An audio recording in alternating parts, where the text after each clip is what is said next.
Avant de connecter votre micro-onduleur à l'application smartphone, il vous faudra poser votre panneau solaire dans un endroit bien ensoleillé, avoir relié les panneaux solaires au micro-onduleur à l'aide des prises MC4 et avoir connecté la prise 3 pôles sur une prise de courant de votre domicile. Ensuite, vous allez vérifier que le micro-onduleur clignote bien avec une LED verte et qu'il n'y a pas de LED rouge. Mais par contre, attention, c'est pas parce que l'onduleur clignote en vert qu'il y a un ensoleillement suffisant. Il faut un assez bon ensoleillement pour pouvoir procéder à la configuration du micro-onduleur sur l'application. Ajout du micro-onduleur dans l'application Enverview.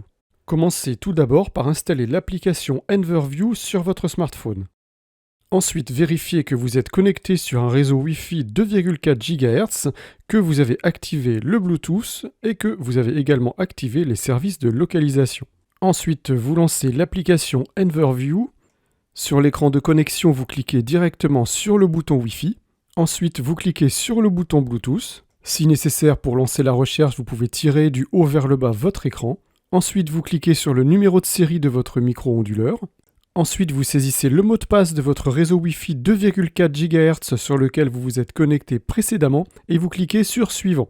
Il est impératif pendant toutes ces opérations que vous soyez à proximité du panneau solaire et donc du micro-onduleur et également à proximité de votre point d'accès Wi-Fi. Une communication va s'établir entre le micro-onduleur et l'application smartphone de manière à enregistrer le micro-onduleur dans l'application. Vous cliquez sur Confirmer. Ensuite, il vous faudra créer un compte en cliquant sur S'inscrire. Vous allez saisir un nom de compte et saisir un mot de passe. Puis vous cliquez sur S'inscrire.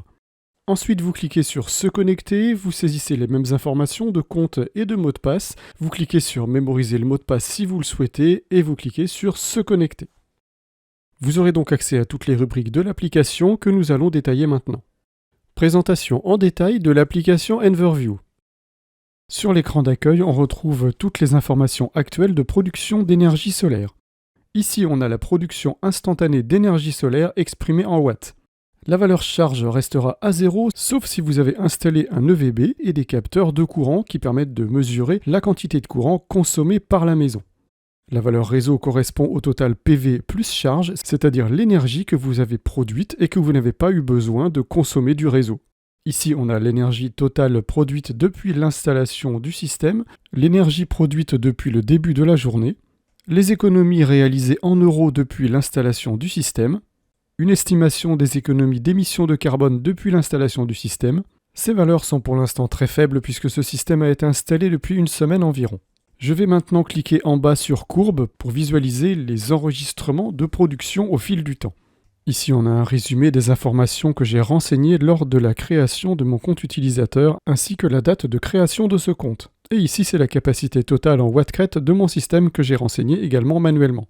La valeur affichée est toujours celle du dernier enregistrement de la journée. Et on peut suivre l'évolution de la production dans la journée en appuyant sur la courbe. On peut ici changer la date pour voir la production des jours précédents en appuyant à gauche ou à droite de la date. Les valeurs affichées sont très faibles puisque nous sommes en plein hiver et qu'il y a actuellement un temps pluvieux en permanence. Je peux cliquer sur Mois pour voir la production de chaque jour du mois. Donc là, on voit la production depuis le 6 décembre, jour d'installation du système. Si je clique sur Année, eh bien là, je vais voir les différentes productions de chaque mois de l'année en cours. Et je pourrais voir évidemment les années précédentes en cliquant sur ce bouton. Et si je clique sur Total, je vais voir la production de l'année en cours et des années précédentes. Ensuite, je peux cliquer sur Comparer, ça va me permettre de comparer la production d'énergie entre l'année actuelle et les 2 années précédentes. Je pourrais faire une comparaison mensuelle ou annuelle. En cliquant sur Appareil, je vais visualiser tous les éléments que j'ai enregistrés dans l'application. Là, on voit que je n'ai ajouté qu'un seul micro-onduleur. Et si je clique dessus, je vais visualiser comme tout à l'heure la courbe de production. En cliquant sur le bouton rouge, je peux choisir le micro-onduleur que je souhaite consulter. Ici, je n'en ai qu'un seul. Et si je clique sur la date, je peux évidemment changer la date pour visualiser la courbe des autres jours. Et comme tout à l'heure, en glissant mon doigt sur la courbe, je vois toutes les valeurs d'enregistrement de la puissance de production. Ici, j'ai le total de kilowattheures produits dans la journée actuelle. Et si je clique ici, je vais avoir la valeur de production instantanée en watts. En cliquant ici, je peux consulter un seul micro-onduleur ou tous les micro-onduleurs. Je clique maintenant sur Paramètres, je clique sur Paramètres principaux. Ici, on retrouve toutes les informations que j'ai saisies lors de la création de mon compte utilisateur. Vous pouvez ici modifier le prix du kilowattheure correspondant à votre abonnement d'énergie actuel. Je reviens dans Paramètres et je sélectionne Gestion des appareils. Je retrouve ici tous les appareils que j'ai enregistrés dans l'application et je peux modifier leurs alias pour les retrouver plus facilement. Je vais maintenant rentrer dans le mode local. Ce mode local, pour y accéder, vous devez être connecté sur le même point d'accès Wi-Fi que votre micro-onduleur. Les micro-onduleurs disponibles apparaissent à l'écran et on clique sur Connect. Ici, je vois la puissance totale instantanée actuelle de ce micro-onduleur, l'énergie totale depuis l'installation de ce micro-onduleur. Je vois son adresse IP, son numéro de série et sa version firmware. En cliquant sur Contrôle de puissance, je vais pouvoir réduire la puissance de sortie de mon micro-onduleur. Ici, j'ai un micro-onduleur de 400 watts. Si je clique sur Default, j'aurai 400 watts et sinon, je peux choisir une autre valeur. L'accès aux paramètres ici nécessite un mot de passe que le support peut vous fournir, mais il n'y a pas grand intérêt à aller dans cette section. Ici, on peut changer la langue de l'application, et ici, on peut passer l'application en mode nuit ou en mode jour. Vous voyez ici l'interface en mode nuit. Et ici, vous allez retrouver les coordonnées de la société Envertec. Ajout d'une deuxième station solaire Kodak 450 watts.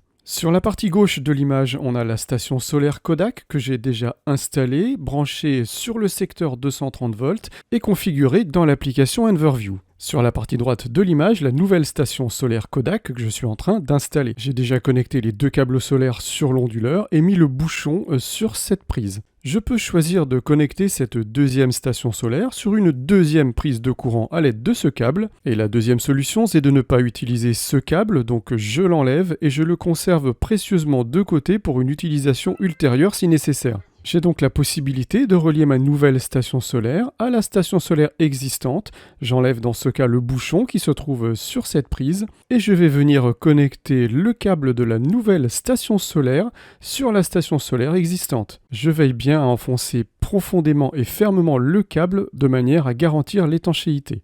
Maintenant que la connexion des câbles de votre nouvelle station solaire est effectuée, vous allez pouvoir connecter cette nouvelle station à votre réseau Wi-Fi en suivant la même procédure que celle indiquée au début de cette vidéo. Ensuite, vous allez vous rendre dans la section Paramètres de l'application, entrez dans la gestion des appareils, cliquez sur le bouton plus en haut à droite, entrez le numéro de série de votre micro-onduleur que vous aurez pu relever lors de la configuration Wi-Fi. Cliquez sur ce bouton plus correspondant au numéro de série de l'Enverbridge que vous venez de saisir, puis saisissez à nouveau ce même numéro de série et confirmez. Vous devez donc voir maintenant à l'écran votre première station solaire, le premier rectangle noir en haut, et votre deuxième station solaire, le deuxième rectangle noir en bas. Vous retrouvez maintenant vos deux stations solaires dans l'onglet Appareils. Pensez à modifier la capacité totale de votre système et mettre 0,9 correspondant à deux panneaux de 450 watts.